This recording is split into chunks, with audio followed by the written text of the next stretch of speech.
Arles.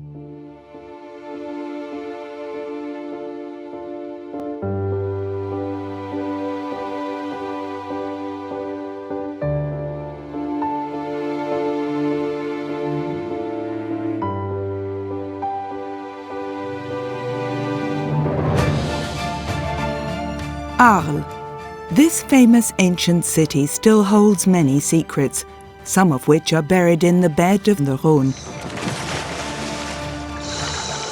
Little by little, archaeologists are revealing its incredible history and unearthing priceless coins. En 12 ans, j'avais trouvé une chose pareille.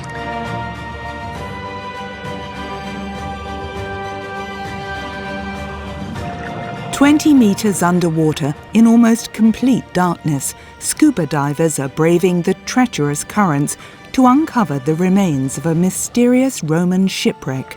L'archéologue qui voit ça, il ne peut que reconnaître une épave. How did this ship sink? Who was destined to receive its precious cargo? To gain an insight into this exciting investigation, we have exclusive permission to set up our cameras on the banks of this former ancient city. For fear of looting, scientists are conducting their investigation in total secrecy. From ultra-rare discoveries to historical revelations, their investigations lead us to the 4th century AD, the golden age of the city of Arles. Ça doit être un véritable choc quand on arrive à Arles, parce qu'on a déjà l'impression d'arriver dans Rome. C'était du monumental. Archaeologists are following the trail of a remarkable treasure. Does it come from the extraordinary wealth of the Arlesians? Or is it linked to a critical period for the Roman Empire? C'est une des difficultés majeures de l'Empire au IVe siècle, le prix de la guerre.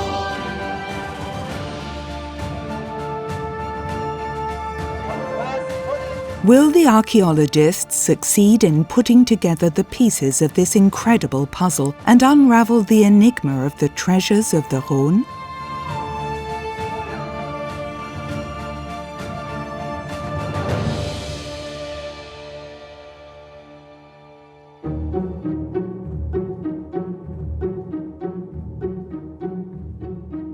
In Arles, a fascinating past is re-emerging. That of the Archelat duplex, a prestigious trading port that thrived on both banks of the Rhône in the early days of antiquity. This is where archaeologists are preparing to explore the riverbed with the utmost discretion. An extraordinary mission that will reveal the lesser-known side of ancient history. This morning, Luc Long, head of the operation, is giving some final words of advice. Du coup, on va mettre Pierre, tu restes avec eux sur le Zodiac, d'accord? Ouais. D'accord. For the team, the dive ahead is set to be very dangerous. Juste penser, c'est le noir absolu, fort courant, donc on est vigilant, quoi. On ne se sépare pas, on essaie toujours de rester à vue de la lampe du binôme, d'accord?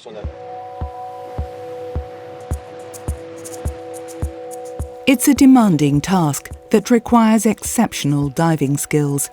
These archaeologists report to DRASM, the French public body responsible for underwater and submarine excavations.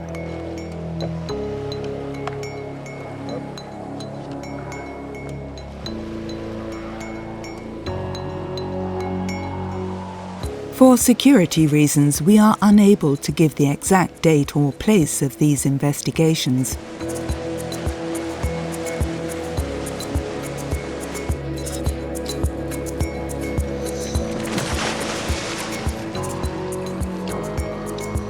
An interesting deposit has been spotted at a very unusual depth. The archaeologists are in charge of filming it. The site is located 20 meters underwater. In this part of the Rhône, it is total darkness. The light from the lamps scarcely provides 15 centimeters of visibility. The current is so strong that the divers could get lost or swept away at any given moment. At no point must they leave the lifeline that has been set up.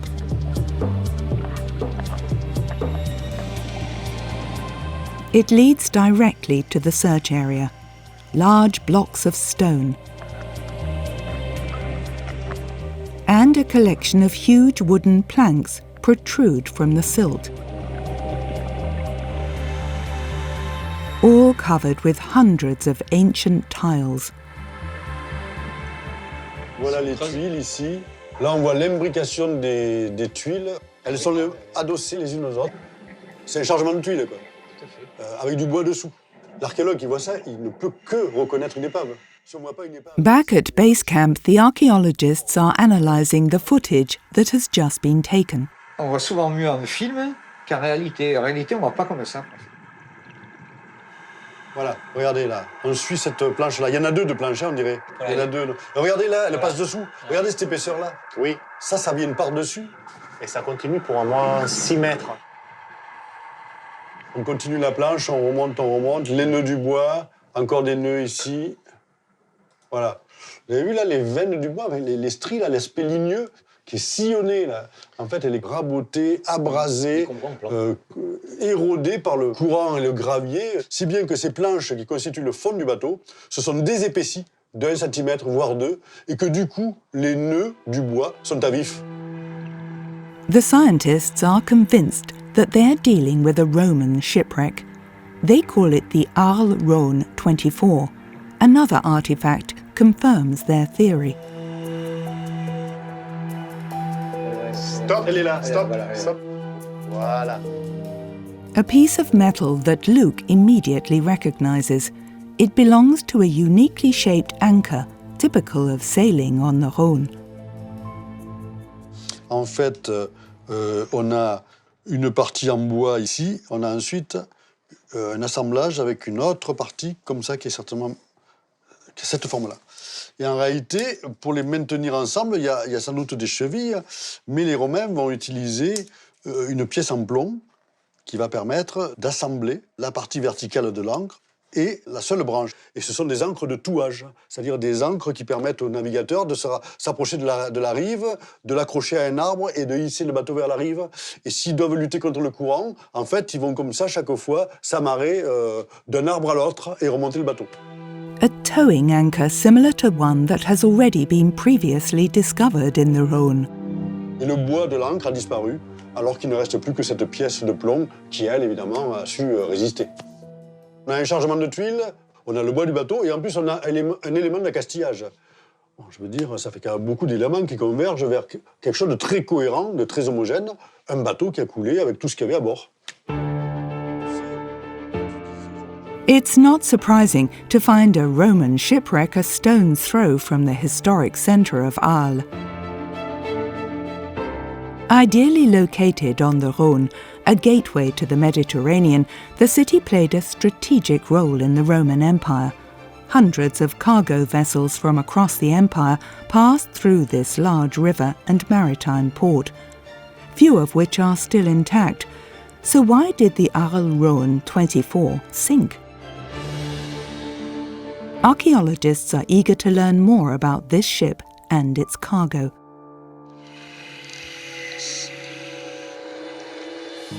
They begin by setting up a grid system. Using these concrete iron bars, they mark out a survey area. Like a crime scene, the archaeologists meticulously make a note of each item. Luke is responsible for this astonishing cargo of tiles. He carefully measures and outlines their arrangement.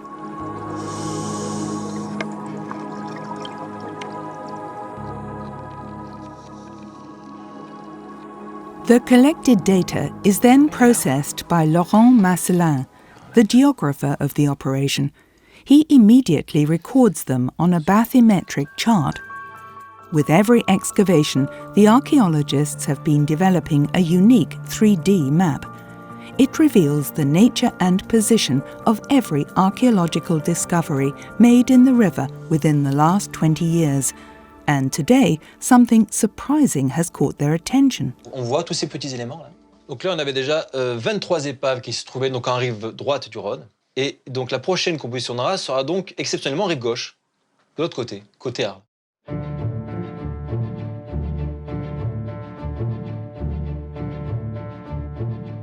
Until now, all the shipwrecks discovered in the Rhône were situated on the right bank, on the site of the ancient port of Arles. This is how it would have looked, a huge commercial zone where business is booming, with boathouses, storage facilities where dockers load and unload goods from all over the empire.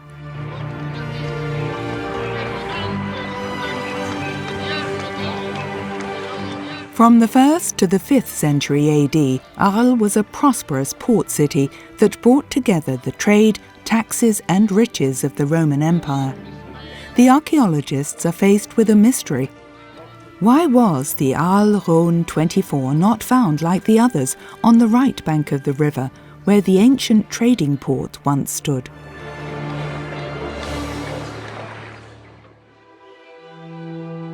This newly discovered shipwreck marks the beginning of a fascinating investigation. Luke's draftsmanship brings this boat to life. Judging by the dimensions of the stack of tiles on the bottom of the boat, he estimates it to have been almost 18 meters long. According to Luke, these tiles were used to steady the ship. J'ai l'impression que les tuiles, elles sont résinées. Il y a une couche de résine qui les colle, qui les recouvre. Toutes ces tuiles sont collées ensemble volontairement. C'est-à-dire qu'en fait, c'est vraiment pas du tout un chargement pour le coup. C'est un bateau qui a été mobilisé et aménagé avec un lest à poste qui ne se démonte pas. Ce qui laisse penser qu'évidemment, le chargement qu'on mettait sur ce bateau était d'une grande importance. Why was this boat built with such a ballast? What was it carrying? The next dives are going to be crucial. L'André Michel, si vous me recevez, c'est pour vous signaler qu'il y avait des plongeurs dans le fleuve, là. Ok, bien reçu, on fait attention. Passez une bonne journée.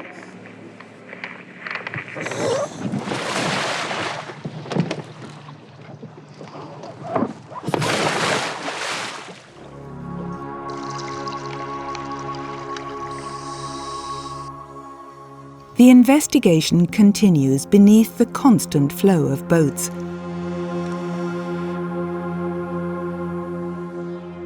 Inside one of the grids, the archaeologists are in for a big surprise. There are hundreds of ancient coins scattered across the riverbed.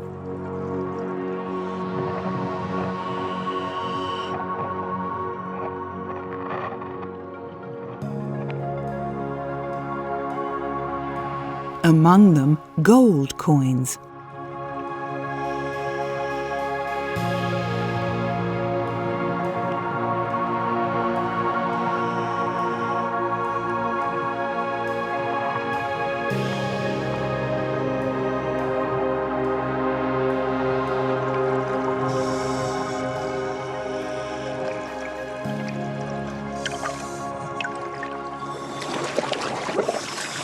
Ça va? Oh, dis donc, il y en a une qui brille beaucoup. Hein. Ah, c'est pas du bronze clair, ça, c'est de l'or. Il y en a deux. Ouais. Et tout autour, il y a toutes ces petites monnaies en bronze. Bon, ben dites donc, les gars. Il faut pas gratter pour les trouver. Hein. Non. Tu passes la main comme ça, tu dégages une première couche de quelques centimètres de vase de sable. Et au milieu de gravats, de gravier, là, il y a les pièces. Hein. Tout regroupé.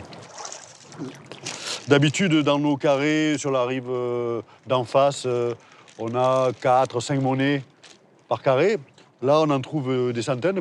Et en plus, au milieu de cette masse de petites monnaies de bronze, voilà qu'apparaissent maintenant des monnaies en or. En 12 ans que je travaille avec toi, c'est la première fois que je trouve des pièces en or. En plus, 2 dans la même plongée. For this team of archaeologists, these discoveries raise some questions.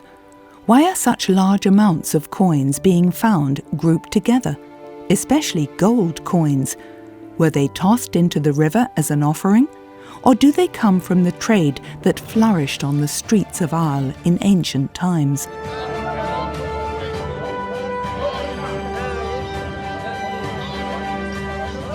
From the 1st century AD, the Rhône was home to the majority of goods traffic, coming from all corners of the empire. Arles opens its doors to the world. The city is brimming with shops, where you can find both staple foods and rare exotic delicacies. Dans la colonie romaine d'Arles, on vit très bien, c'est une situation privilégiée. Arles bénéficie de tous les produits de l'Empire qui sont amenés par divers types de bateaux qui remontent le fleuve. Et elle stocke toutes ces denrées, toutes ces ressources et les redistribue vers le reste de la Gaule. Évidemment, au passage, tous ces produits qui viennent d'Orient, qui viennent d'Espagne, sont exposés et sont vendus sur les marchés de la ville. The Arlesians are citizens of the Roman Empire. As such, they reap the numerous commercial and legal benefits. Their official language is Latin. Their laws and monetary system also align with that of the Romans. Les gens, ils payent avec des monnaies d'or, des monnaies d'argent et puis des monnaies de bronze qui sont les plus courantes, bien sûr. Et ces monnaies sont fabriquées, produites, frappées dans divers ateliers monétaires impériaux, y compris à Arles.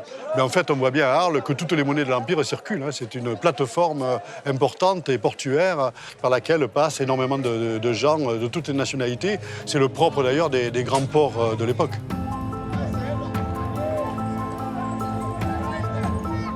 A hub of ancient commerce, Arles lies at the heart of the Roman economic and political system.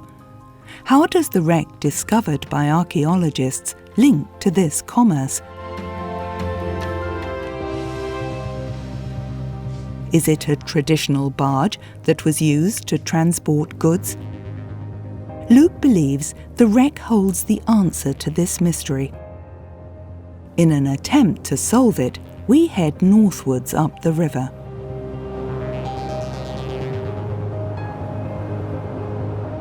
In Lyon, a boat of the same kind has been discovered in the river Rhône. It is currently undergoing restoration at Arc Nucléaire, a world-renowned laboratory. Buried in the sediment, these fragments of wood have been preserved for centuries. They're bathed in this resin solution for several months. This globally unique technique is used to replace the water contained in the wood fibre.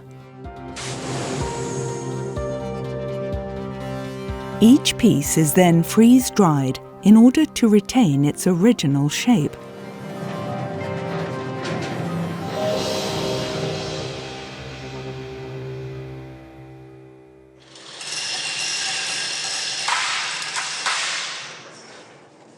But now we must put together the thousands of pieces of this huge puzzle. Launched in 2014, this ambitious restoration project provides valuable information on Roman naval architecture. Scientists have created a model of this flat-bottomed barge. At 28 meters long, it would have originally been bigger than the one in Arles. It is estimated to have been capable of carrying nearly 53 tons of goods.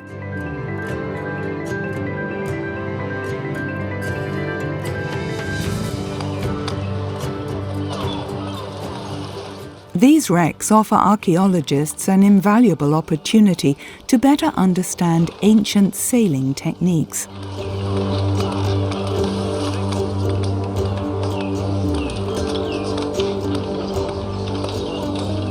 At the front, teams of men hauled the boat to help it take to the current. 30 people are enough to tug a 50-ton boat.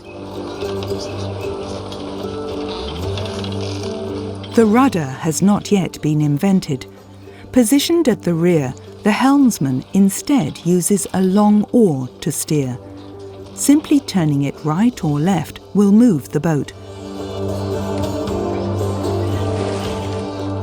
We now have a more precise idea of the physiognomy of the Arles Rhône 24. An 18-metre-long, flat-bottomed barge suitable for transporting goods.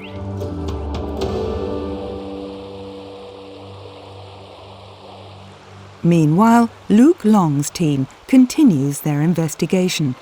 Back at base camp, the archaeologists are trying to find out the date of the shipwreck by analysing the coins. After 5 dives, close to 1,000 ancient coins have been unearthed. Assez conséquent.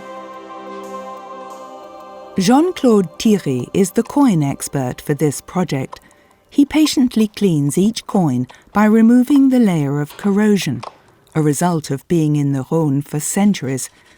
In Roman times, the portrait and title of the reigning emperor were imprinted on each coin.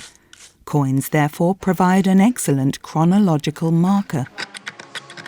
On voit ici le portrait qui apparaît. Hein. Ici, il s'agit de Constantin II.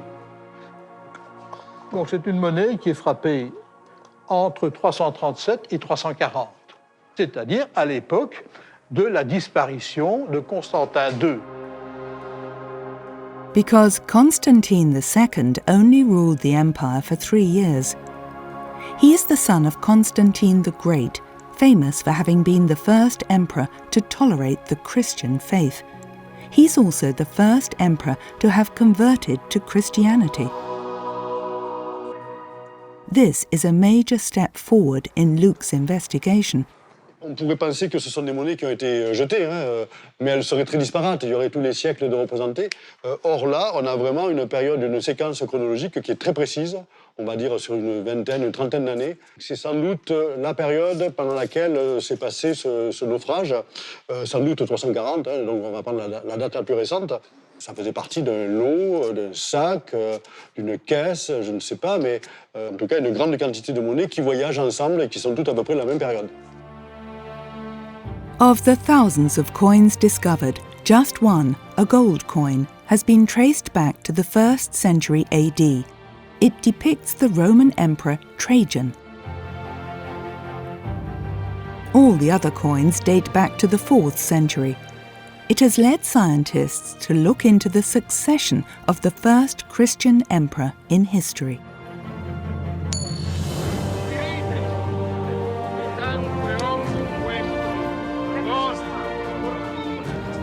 During the 4th century, the city enjoyed the favour of Constantine the Great.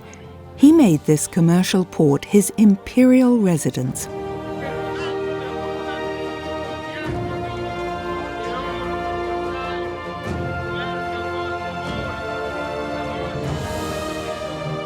When he founded Arles in the 1st century BC, Julius Caesar made it a jewel in the crown of the empire.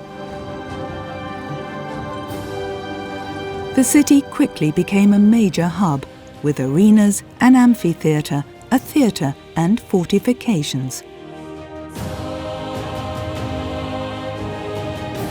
In the 4th century, Constantine built a palace and imperial thermal baths. Its beauty and wealth earned it the nickname the Little Rome of Gaul. It is not surprising that there are still astonishing discoveries being made here today.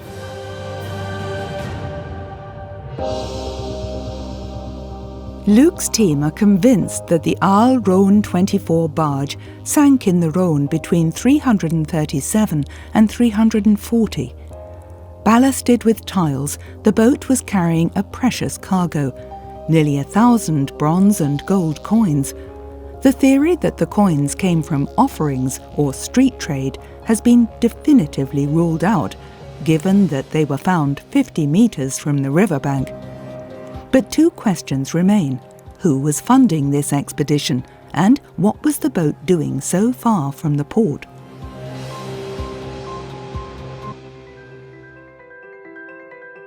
To progress their investigation, the scientists are now focusing all their research on the left side of the river. Luke has arranged a meeting here with a resident of Arles. Archaeologists have uncovered remains of the ancient city in his cellar. On va jeter un petit coup d'œil au plan quand même d'Arles au IVe siècle. La ville se restreint, quand tout ça est détruit, l'enceinte se déplace ici, avec un palais impérial, donc, de l'époque de Constantin, dans ce secteur-là.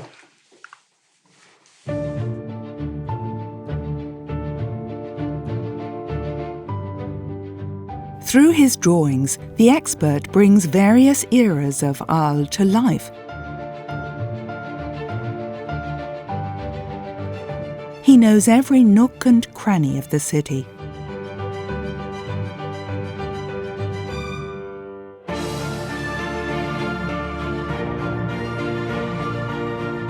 There is scientific evidence to prove that until the 8th century, the Rhône was crossed by a boat bridge. This ingenious structure made Arles famous throughout the empire. At least 15 boats were tied together to support a large footbridge. At each end, 2 drawbridges allowed the passage of ships. Anchored firmly in the riverbed, the boats were also tethered to a stone column.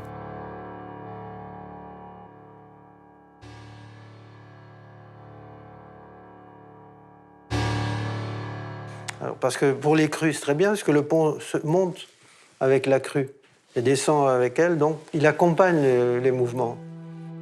À l'époque romaine, ce sont des bons techniciens. Donc, si jamais ils ont employé cette solution qui a duré, donc, c'est que c'était la bonne. C'est une œuvre d'art. Hein. En fait, le pont de bateau de la ville d'Arles, c'est la tour Eiffel de Paris aujourd'hui. En fait, il est tellement connu dans le monde antique qu'il est représenté dans le Portus, le port de Rome, ou des documents musulmans du 8e siècle qui disent que c'est un pont qui est très important encore et qui fonctionne encore donc, au Moyen-Âge, au début du Moyen-Âge. Et je me demande si moi, l'épave qu'on fouille, qui s'appelle Arles-Rhône 24, veut aller sur la rive gauche. Il est obligé de traverser le Rhône et donc de se prendre tout le courant très fort ici et d'arriver dans une zone de turbulence là. Et c'est quand il va vouloir accoster avec les cordages, les obstacles qui sont liés à l'amarrage du pont de bateau. Le couloir est étroit, la manœuvre est délicate et un entêtement, une persévérance à vouloir venir de ce côté-là plutôt que de faire le tour. Conclusion, l'accident, tout bête. This is Luke's version of events.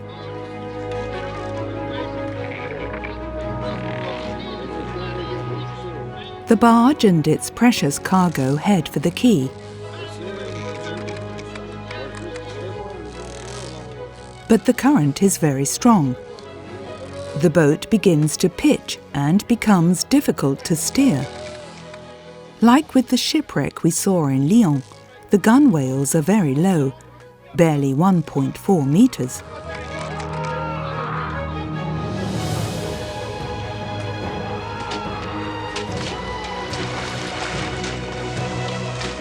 The boat gets caught in the rigging of the boat deck.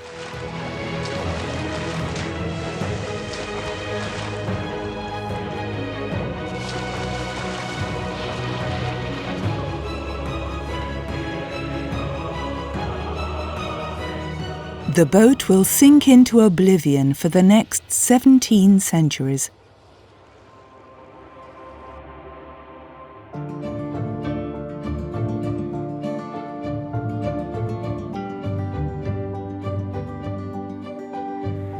The waters of the Rhône are still just as dangerous today. The archaeologists do not take any unnecessary risks. Each dive must be marked out and justified.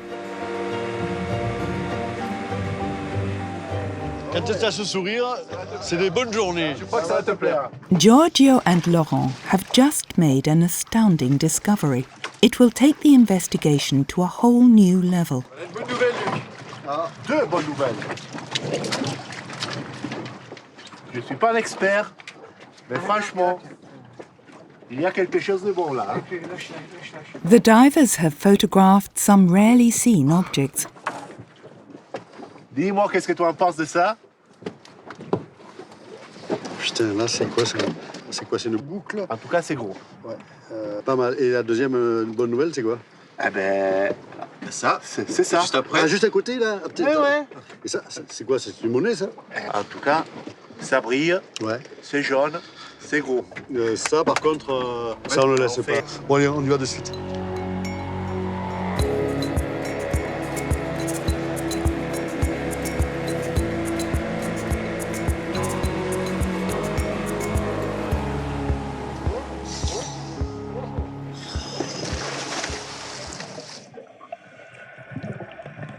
Objects of this value cannot be left on the riverbed for too long.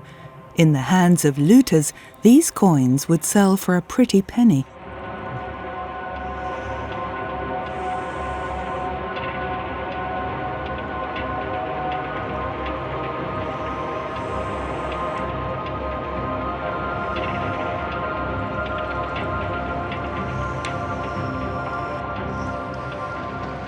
Là, ils sont là. Ça va? Ça y est bien passé? Ah d'accord. Ah ouais, d'accord. Génial, pas beau, ça? génial. C'est une boucle. C'est pas beau, ça? C'est vraiment une boucle. Oh la vache. T'as pas crié sous l'eau qu'ils sont pas venus les cils. La vache. T'as pas connecté. C'est de toute beauté, quoi. C'est la boucle de ceinture avec le passant. Et Ouais, ça aussi. oh, ça, c'est l'empereur lui-même, ou je sais pas, moi. Enfin, c'est des objets d'apparat, quoi. C'est princier, quoi. Et ça, c'est la grande. Ah, ça, tu vas halluciner. Ouais. Mais elle est intacte. On dirait qu'elle est tombée hier, quoi. Ah ouais, ça. Oh la vache. Hein? Elle est plein belle. C'est un médaillon en Pièce de or, musée, ça. avec un empereur qui est représenté. C'est fabuleux. Je sais pas, un truc comme ça, c'est un truc une fois dans la vie. Ah ben, une fois dans la vie.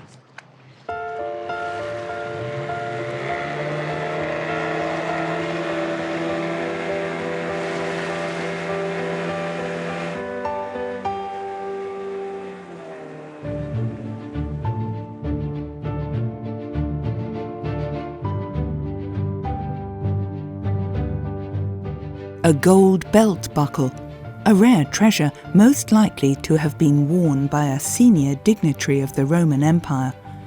It was customary for the emperor himself to offer this type of ornament to family members. It is the only one like it in the world.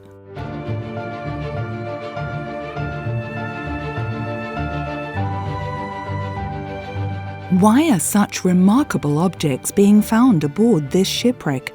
What was the final destination of this treasure trove? Luke has a tentative theory. Le bateau a coulé dans ce secteur-là, et à mon avis, c'est effectivement à cet embarcadère qu'il se rendait au moment où il a coulé, juste à côté d'ailleurs de l'atelier monétaire, puisqu'il est chargé de monnaie. Et l'atelier monétaire, on a retrouvé ici dans la rue du Sauvage des éléments qui attestent qu'il se trouvait associé au palais de Constantine au IVe siècle. Donc finalement, il y a un lien de proximité évident entre l'épave, ce débarcadère et l'atelier monétaire qui était la destination finale de ce chargement. Will the coming hours prove Luke's theory correct?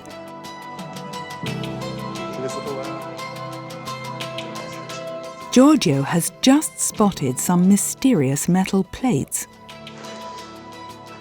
Alors ça, c'est les fameuses plaques. Ouais, ce sont les plaques. Il y en a 1, 2, 3, 4, 5, 6. Et c'est lourd. C'est lourd. Donc il y a une association de deux types de lingots, de plaques. Ouais. D'accord. Donc mais ils en ont fait, pas la même taille. tu as Hein. des groupes de plaques associés avec ces petits lingots Ouais. trapus. Ouais. Cela, je ne connaissais pas cette forme en fait. Ouais. Alors, on est perplexe parce qu'on découvre des formes de lingots, de plaques, et en fait, on ne connaît pas ce type de matière première.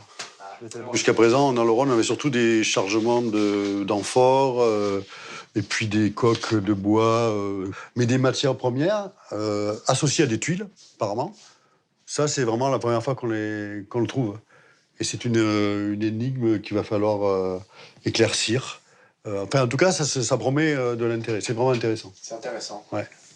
Bon, on les positionne, on les prélève. Il faut qu'on voit ce que c'est. J'ai pas prospecté. Sans doute, il y en a d'autres. Hein.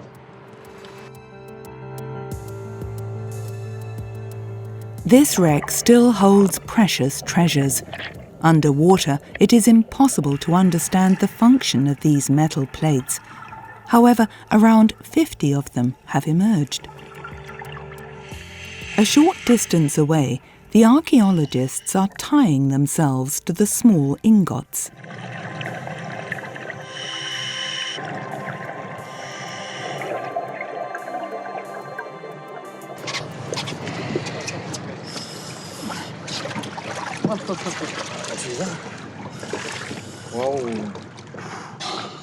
C'est étonnant parce que ça ressemble à du plomb, éventuellement de l'étain, mais ça brille. Il y a des aspects brillants, un peu argentés en fait. Et c'est à se demander s'il n'y a pas de l'argent en grande quantité là-dedans quand même. Now it's time for the large metal plates. Ça va les gars? Allez. Oh. Ouais, bien, tiens, elle est lourde. Hein. Ça fait plus de 10 kilos, ça. En fait, ça correspond aux plaques qui sont les plus nombreuses. Tiens, si tu te rends compte, si elles sont toutes de ce poids-là, il y a une demi-tonne, si c'est pas une tonne de lingots de ce type, quoi. Vert de gris, il y a du cuivre, ça c'est sûr. Bon, encore un mystère. Ah, putain, mais c'est bien lourd. Ça va marcher, hein? Oh, nickel. Bon, bravo en tout cas. Merci. Oh, la vache. In a single day's work, 20 small ingots and 10 metal plates have been recovered from the surface of the site. Ah, elle est belle. These small ingots are made of almost pure silver. It's a remarkable discovery. As for the large metal plates, Luke thinks these could be raw materials intended to be melted. Could this ancient alloy have been used to manufacture money? In Poitiers, the silver mines of Mel host scientists studying paleometallurgy. Luke has come to seek the expertise of Florian Terrejol. This archaeologist studies ancient metals and alloys. Ça, c'est le dos du lingot. Et là, on a le dessus. On voit des traces là, de fin de coulée ici. On voit bien que c'était dans un moule. Là, il y a du métal qui remonte sur les bords. Donc, c'était bien contraint. Donc là, tu es face à quelque chose d'assez d'assez extraordinaire. Hein. C'est très peu commun. Ça paraît comme ça, du plomb, du cuivre. Pas très intéressant. Mais c'est très particulier en termes métallurgiques. S'ils se sont embêtés à couler ça, c'est que ça a une fonction. Et ça, il faut trouver laquelle. Metallurgy was an essential industry for the Romans. Without it, there would have been no weaponry, agriculture, or monetary production. Florian is going to try to manufacture coins from metals identical to those found in Arles. Là, on va copier l'alliage monétaire, donc un alliage à base de cuivre et de plomb.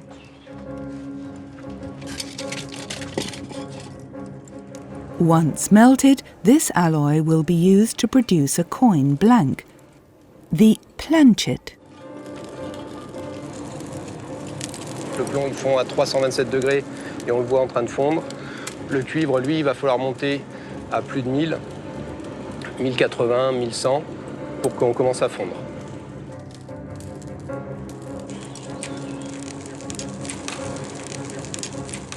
Florian uses a crucible made of clay and fresh manure. This strange method has been observed on ancient sites.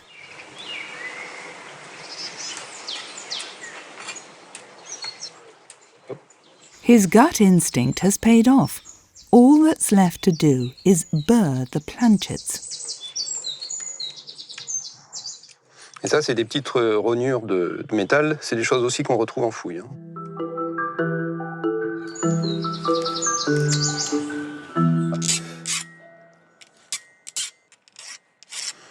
Alors là, je le fais à la lime, ce travail d'affinage du flanc, de préparation du flanc. Évidemment, quand on avait des grosses quantités de flanc, il suffisait de les mettre dans une barrique, de faire tourner et ils s'usaient eux-mêmes. Ben ça se fait tout seul et on en fait des milliers. La production monétaire dès l'Antiquité se trouve portée à une échelle industrielle.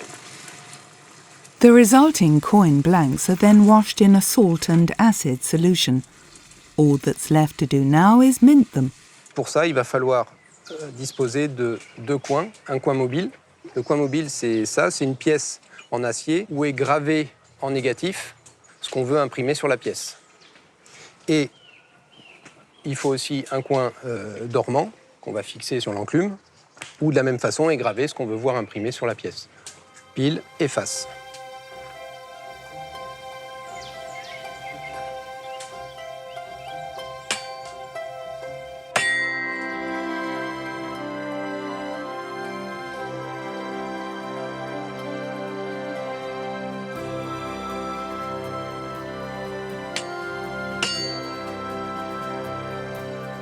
The experiment is successful.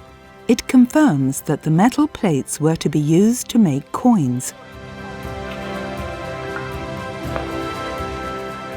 In the early 4th century, Emperor Constantine moved the mint of Ostia, the port of Rome, to Arles.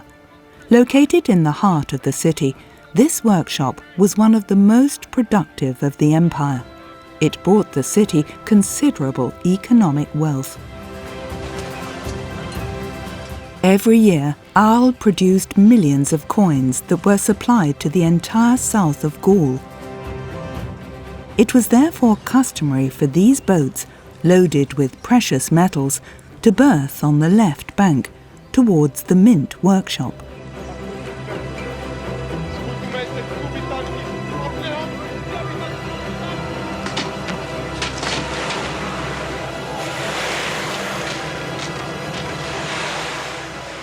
However, one question remains.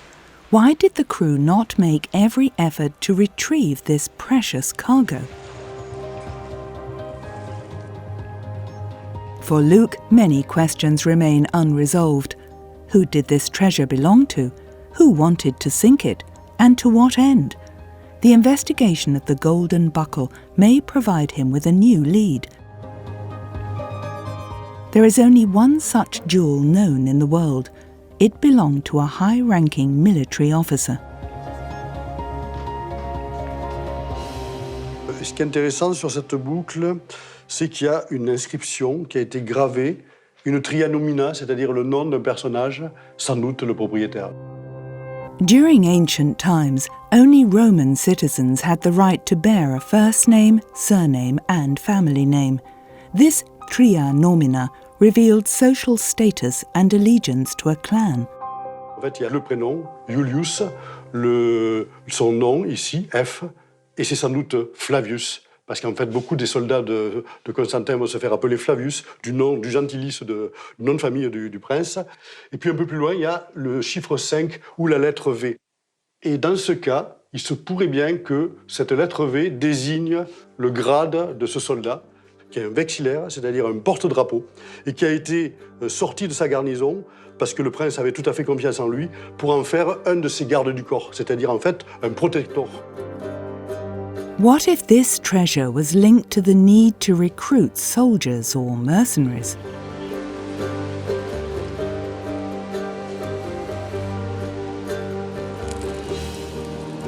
The archaeologists are certain that during the 4th century, the city of Arles was home to military garrisons.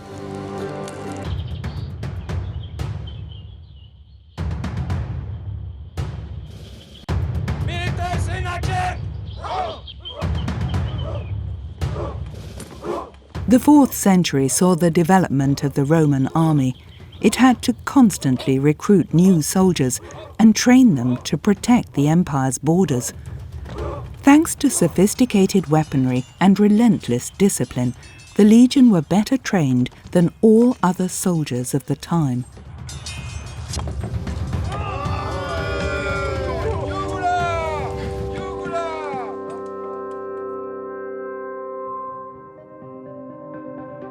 What if the treasure discovered in the Rhône was intended to raise an army for a new expedition? This is one of the archaeologists' theories. Picture this. A high-ranking officer seeks to form a new legion, and it's in the great cosmopolitan port of Arles that he hopes to enlist these soldiers.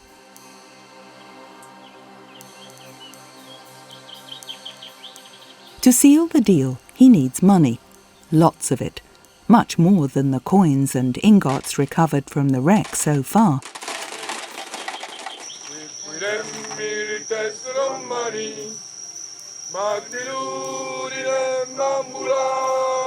Only a thorough excavation could confirm this theory. The investigation is far from over.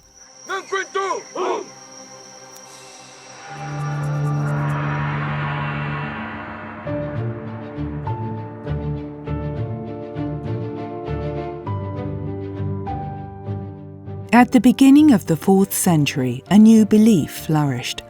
What if the treasure found on the shipwreck was linked to the advent of Christianity? After all, the Arlesians were one of the most powerful Christian communities in the Gaul.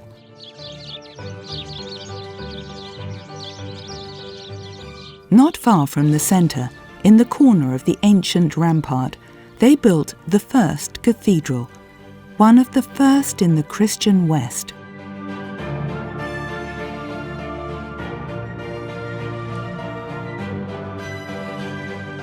Marc Eijman is an archaeologist. It was he who unearthed the remains of this exceptional landmark. Its dimensions go far beyond the largest Paleo-Christian churches so far known to have existed in Gaul. Donc il faut s'imaginer dans un premier temps un grand bâtiment derrière, un grand édifice basilical avec donc une série de grandes fenêtres. La fouille a montré qu'on a un édifice qui fait en gros 65 mètres de long sur un peu plus de 30 mètres de large. Il faut imaginer un grand nef central surélevé, éclairé par de grandes fenêtres à claire-voie. Donc ça fait un bâtiment qui dépasse de loin l'enceinte qui est de ce côté et qu'on voit de partout. Donc partout où on arrive, on voit la première chose qu'on voit d'Arles, c'est cette énorme église qui montre bien la puissance, l'importance de la ville dans la communauté. Donc tous les gens aux alentours qui habitaient dans les fermes à la campagne étaient censés venir le dimanche pour les messes.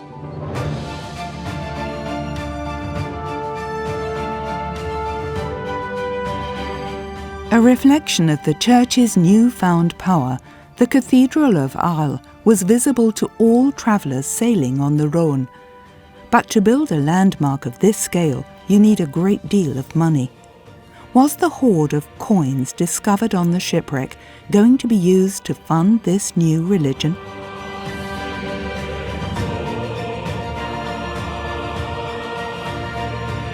The work was perhaps paid for by the wealthy Arlesians, who made their fortune through trade on the Rhône.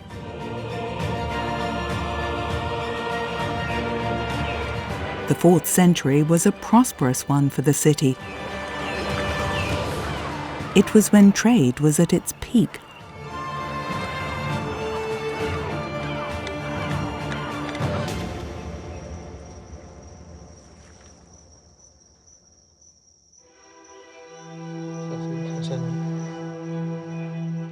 Back at the Archaeologist HQ, a new development has just breathed life into the investigation of the hoard of coins. Jean-Claude Thierry, the coin expert, has noticed a strange correlation between the most valuable objects. Alors, c'est qui, c'est Constantin? C'est Constantin II, frappé à Thessalonique. C'est exceptionnel, hein?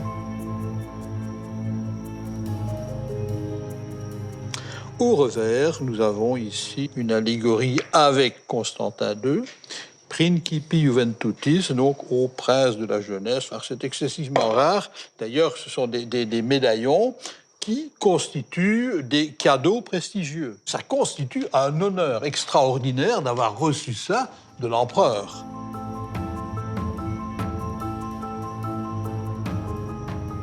Cet objet a un rapport avec le médaillon.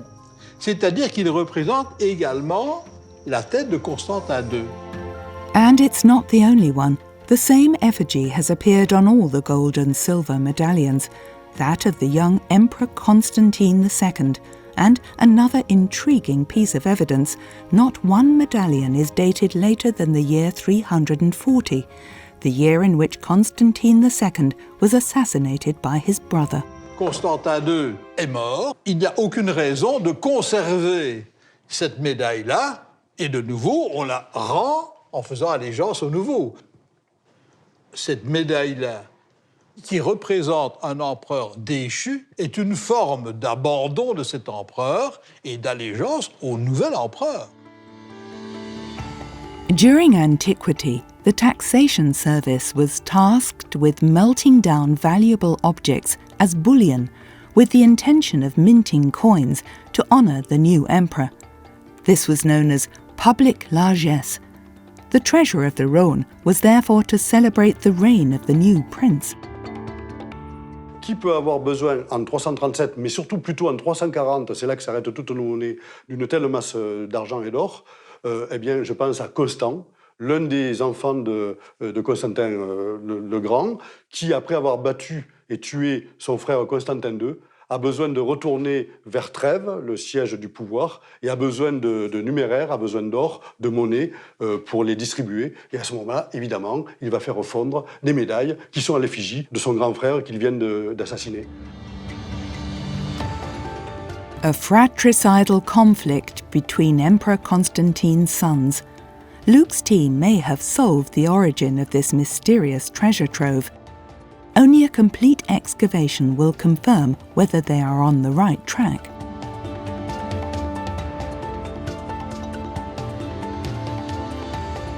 It's a remarkable treasure that archaeologists have uncovered from the surface of the site. Around 20 bars of extremely pure silver, almost 1,000 bronze coins, dozens of gold and silver coins, imperial medallions, one of which is completely unique, and an extremely rare gold belt buckle. These objects were intended for remelting, but came into our hands thanks to a sailing accident.